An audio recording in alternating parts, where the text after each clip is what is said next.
दिल्ली में अडानी मुद्दे पर ज्ञापन सौंपने के लिए विपक्षी सांसदों ने संसद भवन से ईडी के कार्यालय तक पैदल मार्च कर प्रदर्शन किया, जिसके बाद दिल्ली पुलिस ने विजय चौक पर मार्च कर रहे विपक्षी सांसदों को रोक लिया और कहा कि आप आगे मार्च नहीं कर सकते क्योंकि धारा 144 लागू है और यहाँ किसी भी आंदोलन की अनुमति नहीं है।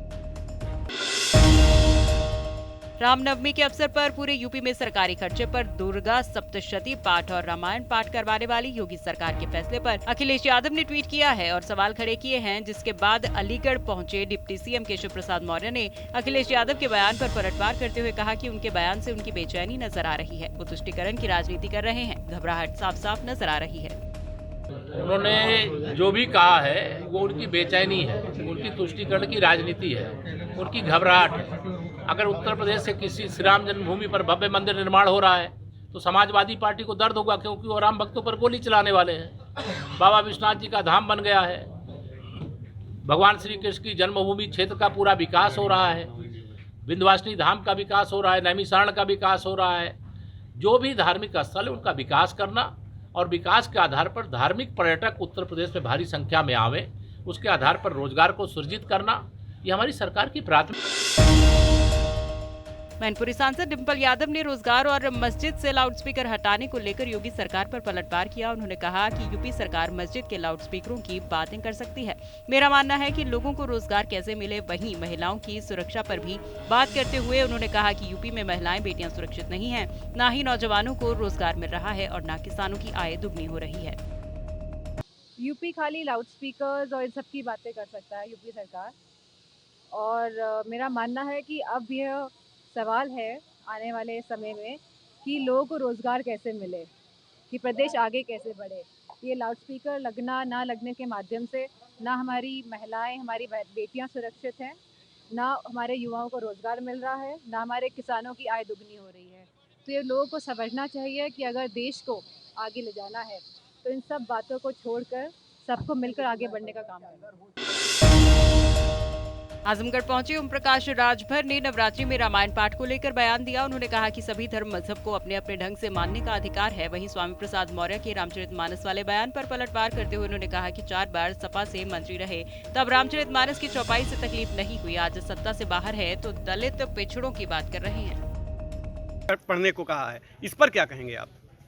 देखिए, बाबा साहब डॉक्टर अम्बेडकर जी ने संविधान में जो व्यवस्था दिया है, सभी धर्म मजहब को अपने अपने ढंग से मानने का, अपने अपने हिसाब से काम करने का प्राविधान बाबा साहब ने दिया है।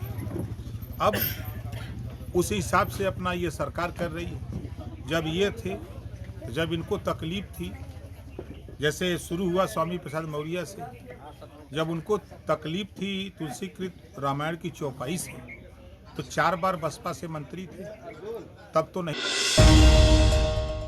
मंदिरों में पाठ कराने को लेकर स्वामी प्रसाद मौर्य ने योगी सरकार पर तंज कसा। वहीं तंज कसते हुए उन्होंने कहा कि सभी धर्मों के अनुष्ठानों के लिए सीएम को विशेष पैकेज दिया जाना चाहिए। आगे उन्होंने कहा कि 1 लाख रुपए तो सिर्फ दिखावा है, सीएम को कम से कम 10 करोड़ रुपए करने चाहिए थे।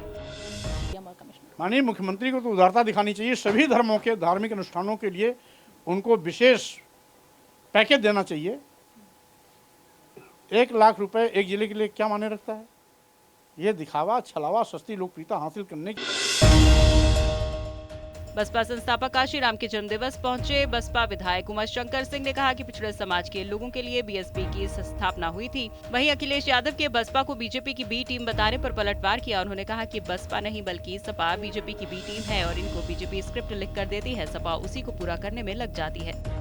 आप अखिलेश जी की बात अब की करें, देखिए बौखलाहट में कोई कुछ भी बोल सकता है। जब आदमी बौखला जाता है ना, अब उनकी जनाधार अपना वो उत्तर प्रदेश से खो चुके हैं, इसलिए अब वह कभी तेलंगाना तो कभी बंगाल तो कभी अन्य राज्यों में जा करके अपने खोए हुए जनाधार को वापस लाने का प्रयास कर रहे हैं। बहुजन समाज पार्टी भारतीय जनता पार्टी की बी टीम नहीं है, बल्कि समाजवादी पार्टी भारतीय जनता पार्टी की बी टीम है। तिरंगा यात्रा में जाने के लिए निकल रहे मौलाना ताकिर रजा को पुलिस ने रोक लिया, जिसके बाद ताकिर रजा ने प्रेस कॉन्फ्रेंस की और उन्होंने कहा कि मुझे गैर कानूनी तरीके से तिरंगा यात्रा में जाने से रोका गया। अगर जरूरत पड़ी तो असहयोग आंदोलन करेंगे। मुझे अफसोस है कि संविधान हमारा खतरे में है। वहीं पीएम मोदी पर पलटवार करते हुए उन्होंने कहा कि मोदी की बेईमानी को अब बर्दाश्त नहीं किया जाएगा। लखनऊ में 69,000 टीईटी में से 6,800 चयन हुए। शिक्षकों को हाईकोर्ट द्वारा चयन रद्द करने पर सैकड़ों की संख्या में पहुंचे शिक्षक अभ्यर्थियों ने शिक्षा मंत्री के आवास का घेराव कर जमकर प्रदर्शन किया। वहीं इस प्रदर्शन में महिलाएं भी शामिल थी। मौके पर पहुंची पुलिस ने प्रदर्शन कर रहे सभी अभ्यर्थियों को गिरफ्तार कर सभी को इको गार्डन भेज दिया। उत्तराखंड की धामी सरकार ने 2023 और 24 का 77,000 करोड़ का बजट सदन में पेश किया। वहीं बजट पेश करते हुए वित्त मंत्री प्रेमचंद अग्रवाल ने कहा कि 2025 में उत्तराखंड को आगे बढ़ाने की दिशा में सरकार का ये बजट अहम भूमिका निभाएगा।